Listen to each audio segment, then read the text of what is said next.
Olá, senhores, sejam novamente bem-vindos ao Osso Criativo. Dessa vez a gente vai fazer mais uma questão de treliça,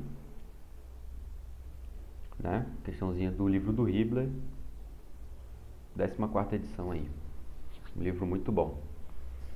Vocês podem ver, não vai ser uma questão tão difícil, só que nós vamos nos valer dessa vez do método das seções. E um pouquinho de método dos nós, tá? Pra gente exercitar aí essas duas técnicas de resolução. Depois eu vou trazer umas treliças aí um pouco mais bem elaboradas, beleza? Então ele diz o seguinte: isso é uma questão de fixação, um problema fundamental. Determine a força nos membros EC, CF e BC da treliça. Indique se os membros estão sob tração ou compressão. Então, como ele foi específico em relação aonde ele quer os esforços, a gente já deve concluir que o método mais apropriado é o método das seções, né? Porque ele quer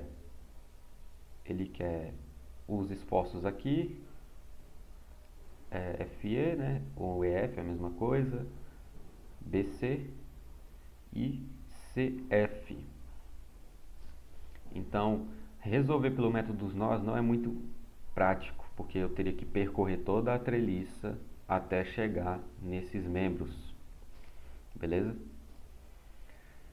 Vamos lá. Até mesmo dentro da resolução eu vou procurar explicar um pouco desse método, tá?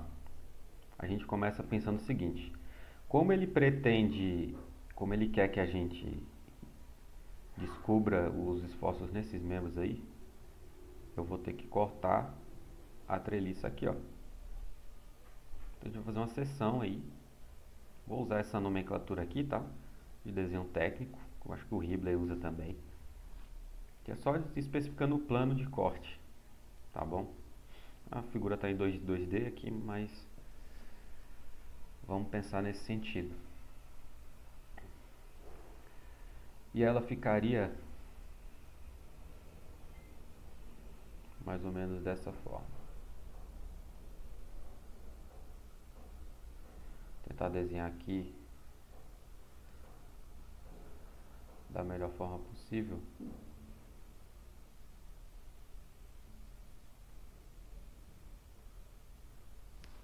Tá, acho que assim tá ideal. Então isso aqui é a treliça seccionada já. Eu vou marcar os pontos ali de interesse. Aqui é o ponto C. Aqui nós temos um apoio, um rolete. Aqui nós temos esse nó. E aqui eu vou tracejar a linha, né? Porque aqui é o prolongamento da treliça seccionada. Aqui é a mesma coisa.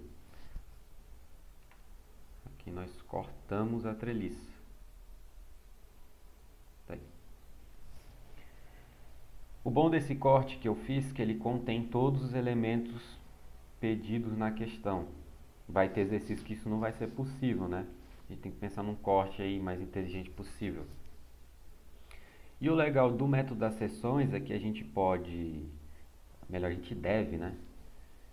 Buscar resolver aplicando o momento. A gente usar as ideias de torque. Porque pensar em esforço separadamente em cada elemento da treliça dá muito trabalho. Então, mais uma vez, como eu mencionei no vídeo anterior, eu sempre adoto todos os esforços no início como sendo tração. Caso o resultado dê negativo, eu sei que vai ser compressão e só ao final do exercício eu corrijo isso, tá? Isso ajuda muito para não confundir nos sinais. Então eu não vou ficar adivinhando, vou tentar adivinhar. Não vou tentar adivinhar, por exemplo, se esse elemento CF está sendo comprimido ou tracionado. Não vou adivinhar. Eu vou supor que tudo é tração. Depois eu vou só corrigir isso aí. Certo? Então vamos lá. Aqui nós temos a força EF. CF, aqui é o ponto F, né? Eu havia mencionado, prolongamento. Daí F, que é o que a gente está querendo. Aqui eu tenho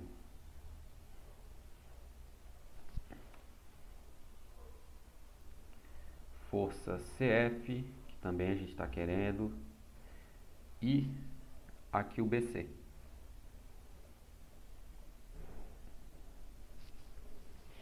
Outro detalhe, como aqui é um rolete no ponto D, eu vou supor que essa reação está vertical para cima, RDY, não tem restrição no movimento horizontal. E aí tem um detalhe muito interessante aqui. Por quê?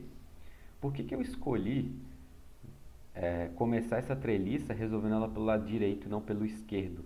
Isso é um detalhe muito importante. Sempre que tu for resolver uma treliça pelo método das seções, você deve escolher o lado que tem menor quantidade de forças ou de incógnitas, certo? Então, se a gente olha para o lado esquerdo, se eu fiz uma seção, vai ter dois pedaços, isso é óbvio. O lado esquerdo eu tenho, vamos supor, essa reação aqui, ó. Eu tenho essa reação, essa componente.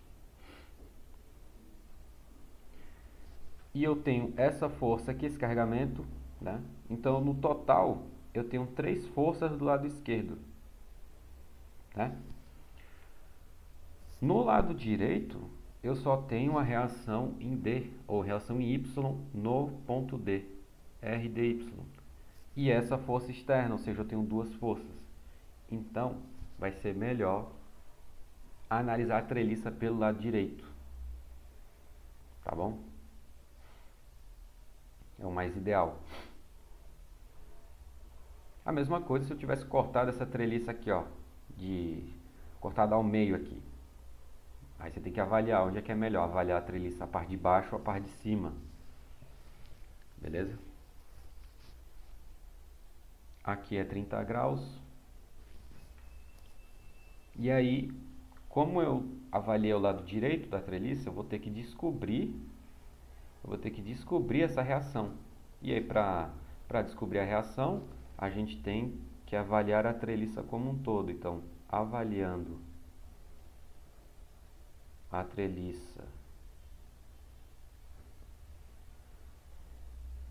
como um todo, a gente vai pensar igual havíamos pensado no método dos nós, né?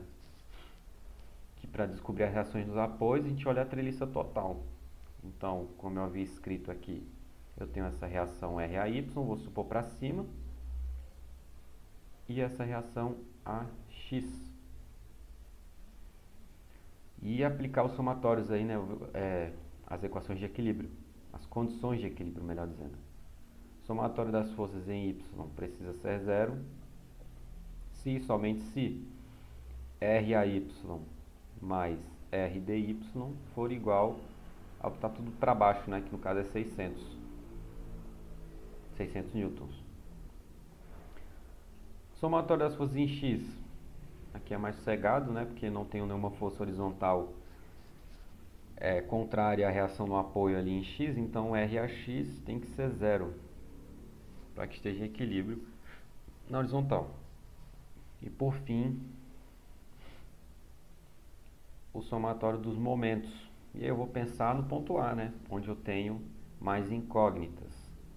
Então, o somatório dos momentos no ponto A em relação ao eixo X tem que ser zero. Por que eu coloquei essa notação aqui?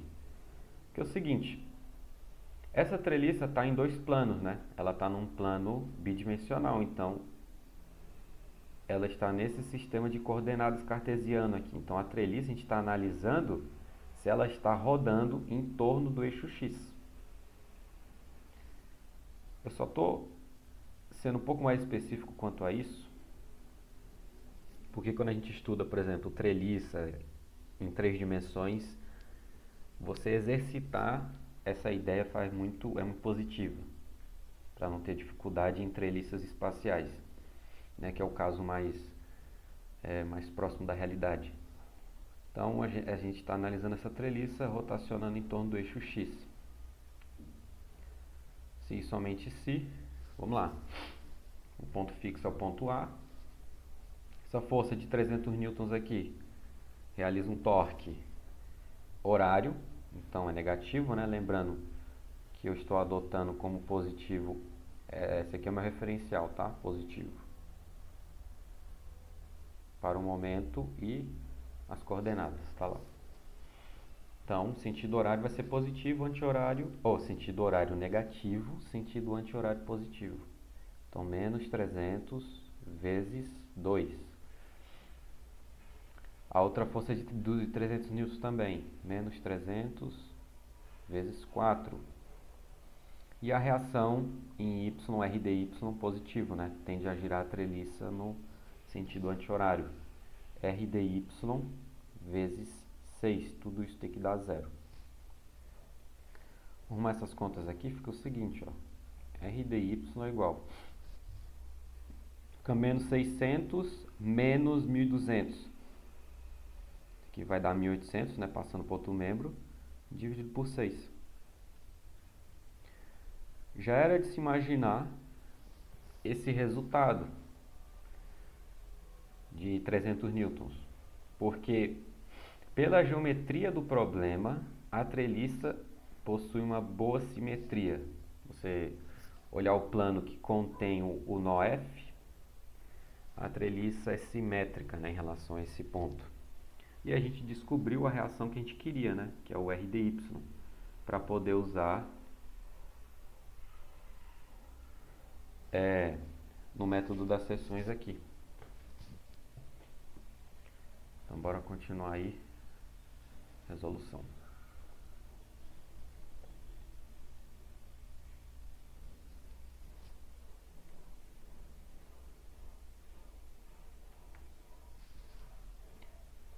Cara, um ponto importante desse exercício é o seguinte.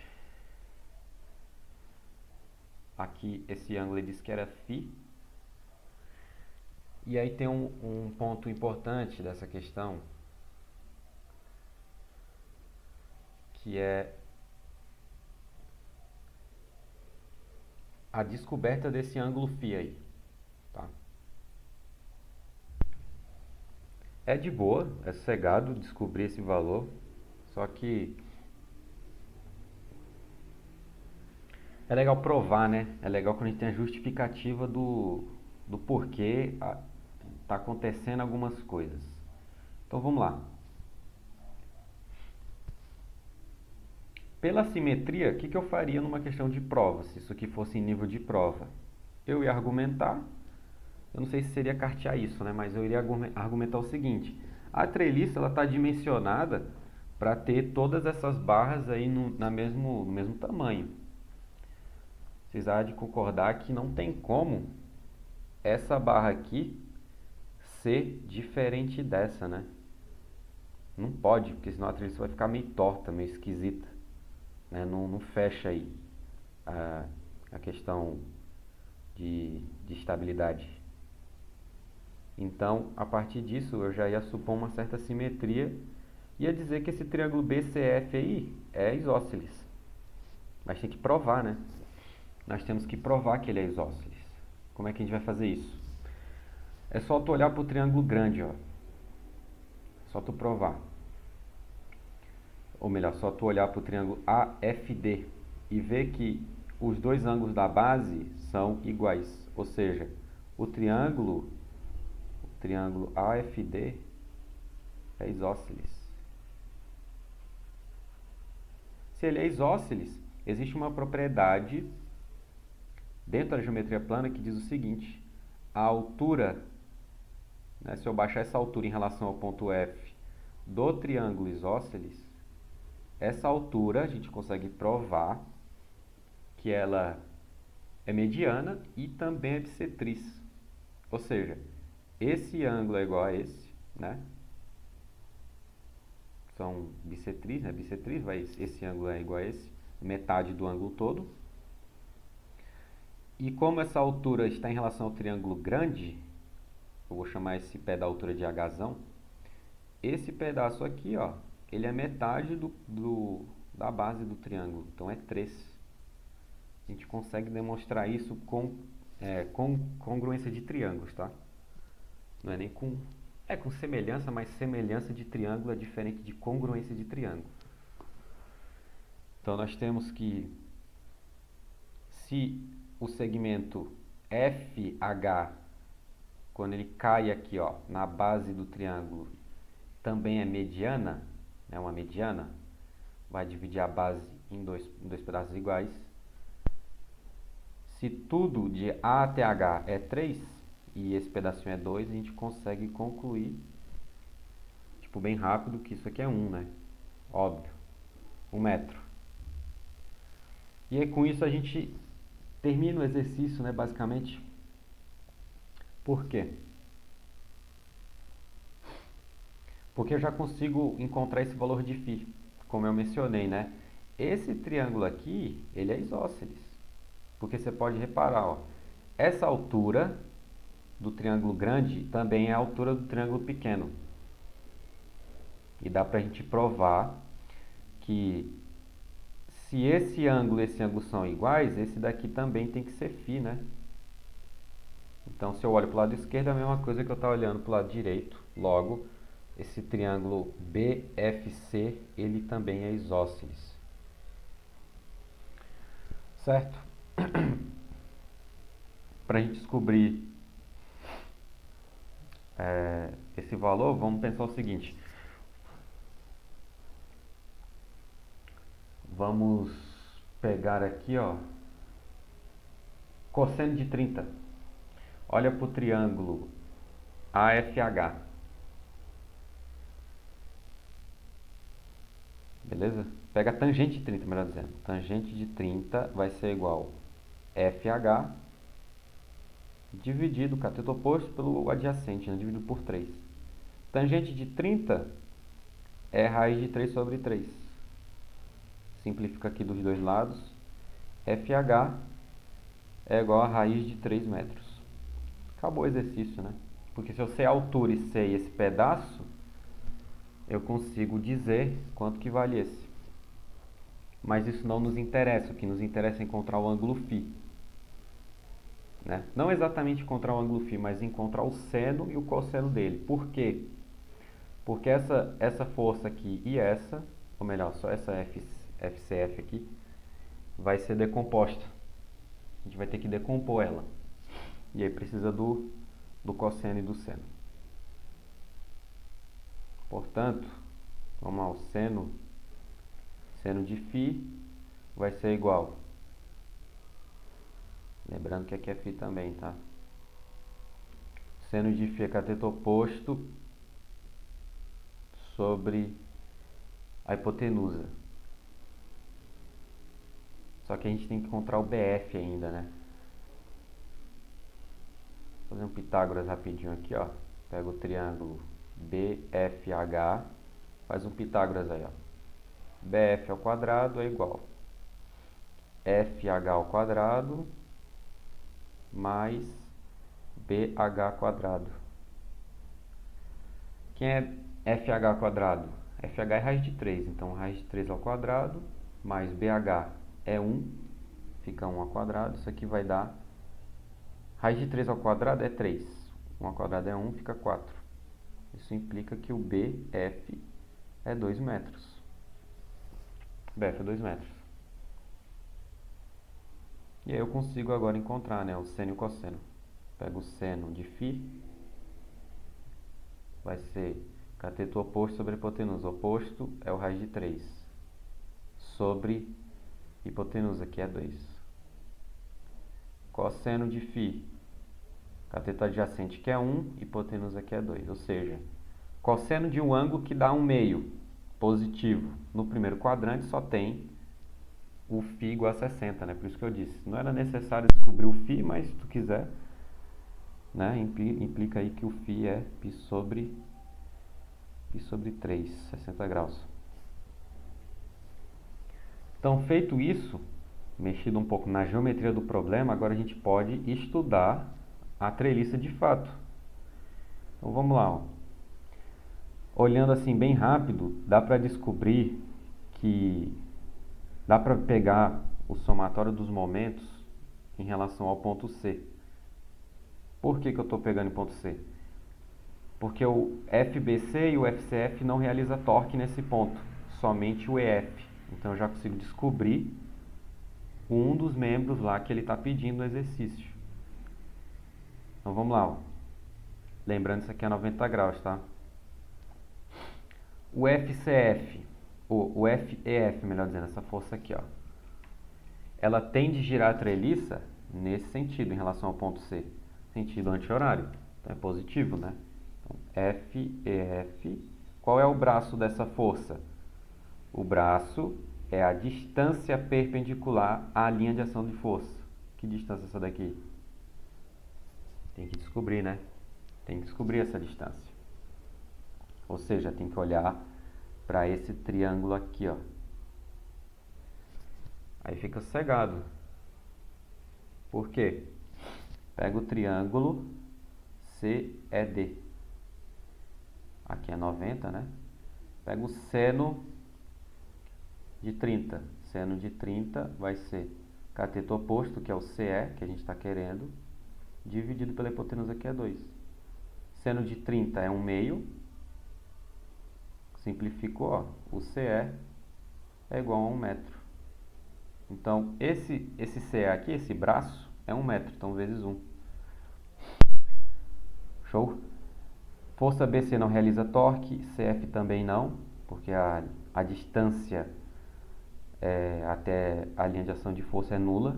Quem realiza torque é só esse RDY, no sentido anti-horário também. Então é mais RDY, a gente descobriu, era 300 vezes a distância até o ponto C. Essa distância é 2 metros. Está no exercício. Tudo isso tem que dar zero. Logo, FEF é igual a menos 600 newton. Como eu disse, ó, deu negativo. Isso implica que eu errei o sinal, ou errei a direção, né, o sentido, melhor dizendo. Errei o sentido da força. Não é de tração, é compressão. É só arrumar isso no final do exercício. Próximo ponto, vamos pensar aqui. Somatória dos momentos em relação ao ponto D. É zero, é bom também, que eu já consigo descobrir outras forças. Vamos lá. FBC não realiza torque em relação ao ponto D, tá? Quem realiza torque em relação ao ponto D? Somente a força FCF. Ou melhor dizendo, a sua componente vertical. Se tu for olhar aqui, ó, se tu decompor o FCF, é essa componente aqui vertical, ó, que realiza torque. Ela está perpendicular, tende a girar a treliça no sentido horário.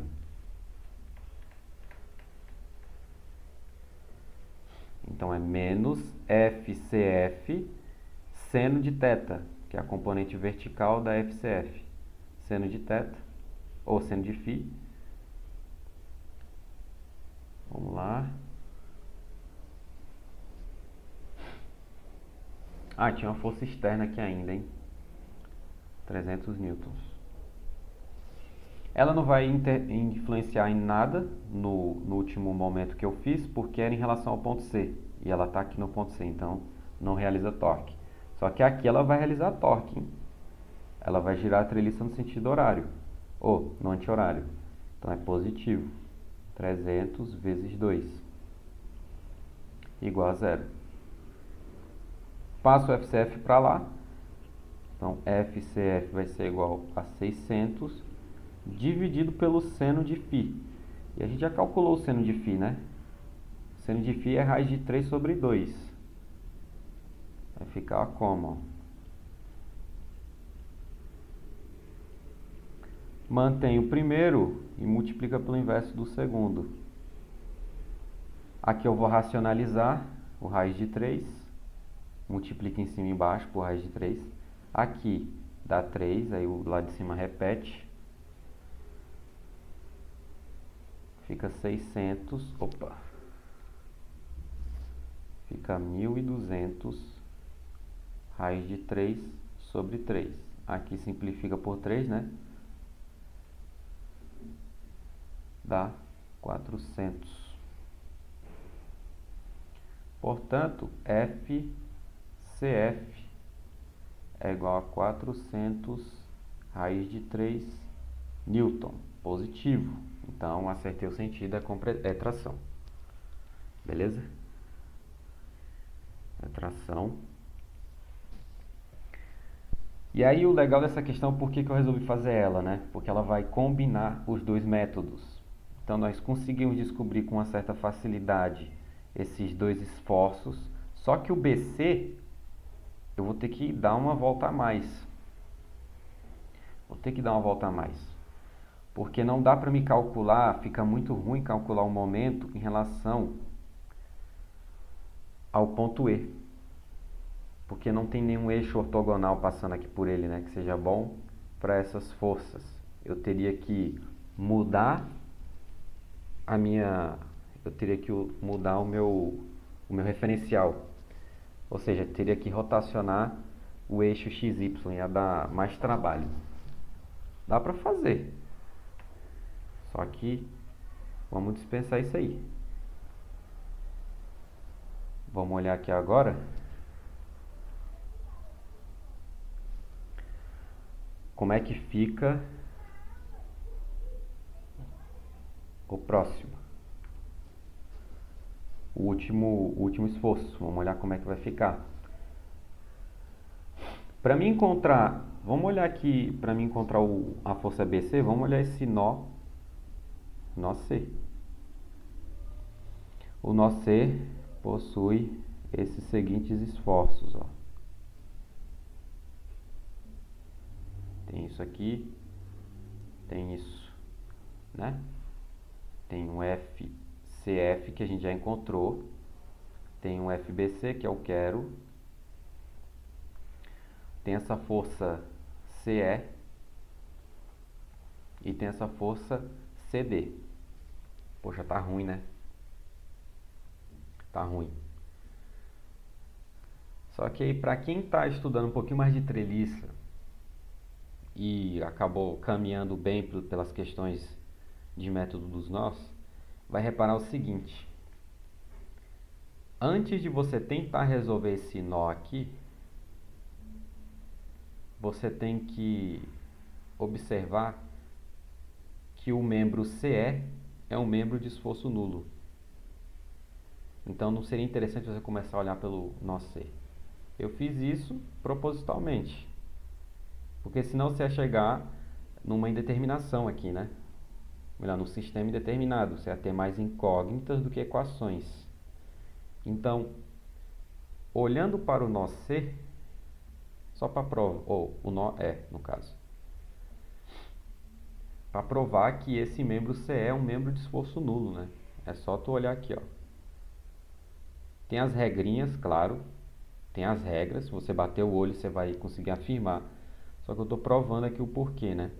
Que é o seguinte: se tu tem dois elementos que estão colineares e um terceiro elemento chegando, o terceiro elemento é um membro de esforço nulo. Essa é a regra, né? Mas aí vamos provar o porquê que isso acontece. Aqui, ó, FEC, FEF e a força é D. Se eu vou traçar um sistema de coordenadas aqui, ó, Y e X, se a gente fizer o somatório das forças em Y, dando zero, a gente consegue ver que só tem uma força na vertical, que é o EC. Então, EC tem que ser zero, quando a gente pensa no somatório na vertical. E aí o que já dá para concluir que é um membro de esforço nulo. Tu não precisa não se preocupar com isso. Não vai ser contabilizado. Só que a gente vai precisar contabilizar o X, né? Que aí tu vai chegar à conclusão. Deixa eu ver se a gente vai precisar do X. Vai sim. Que o FEF é igual o FED. Que vai ser igual o FEF, a gente já calculou, tá aqui em cima. FEF é menos 600 newtons. Então o FED também é. Agora sim nós podemos estudar o nó C. Porque a gente já eliminou, nós já eliminamos um, um, um esforço. Não vai ser necessário. Nó C.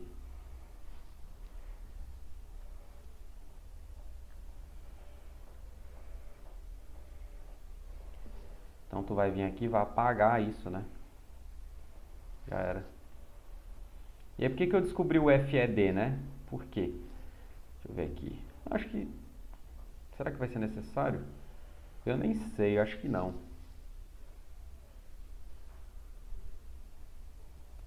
Deixa eu ver aqui se vai ser necessário.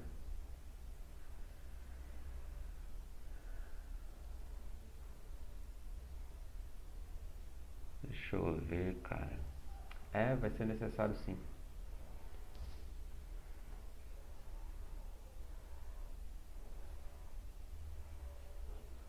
Vai ter que olhar o nó D ainda. Nó D. Vai ser o seguinte. Bora lá, né? D. Eu já sei esse, que é a força ED. E aí tem essa força DC.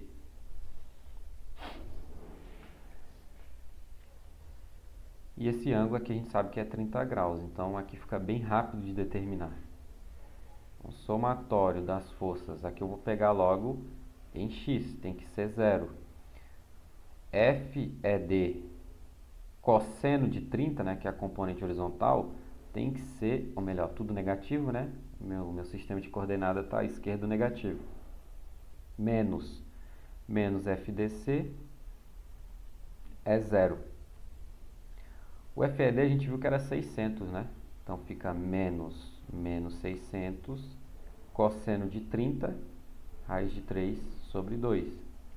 Tem que ser igual ao FDC. Ó. Simplifica. Aqui o sinal dá positivo. Isso implica que o FDC vai ser igual a 300 raiz de 3 newtons. De fato precisava do nó D antes, né? Agora, para concluir o exercício, lembrando que a gente vai apagar isso aqui. E aí a gente termina, né? Somatório das forças em x tem que ser 0. Sim, somente se. Para a direita positivo, então FCD vai menos FCF cosseno de φ, que é a componente horizontal do CF, menos FBC. Tem que ser 0. Isola o FBC, nós temos o seguinte, ó, FCD é 300 raiz de 3, positivo, menos o FCF, quanto que era? CF 400 raiz de 3, ó. Fica menos 400 raiz de 3 vezes o cosseno de φ. Só que o φ a gente concluiu que era 60 graus. Cosseno de 60 dá 1/2. Faz o MMC aqui rapidinho.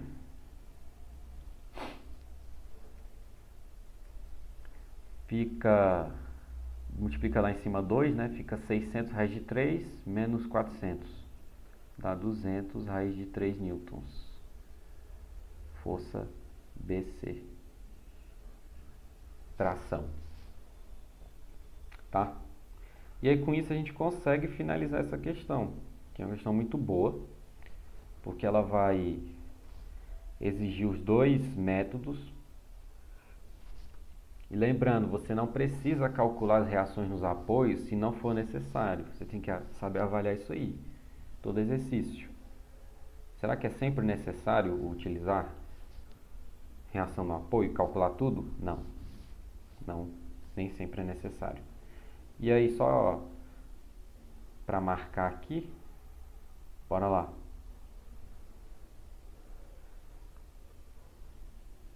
Tração, 200 raiz de 3 newtons. FCF, 400 raiz de 3.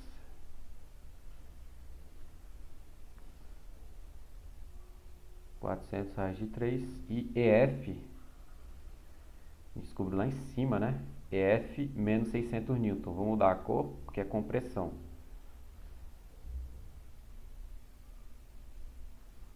Vou mudar a cor aí. Compressão, 600 newtons. E a gente termina aí mais uma questãozinha do Hibbeler. Espero que vocês tenham gostado. Qualquer dúvida, deixa aí no comentário. E tamo junto. Até uma próxima.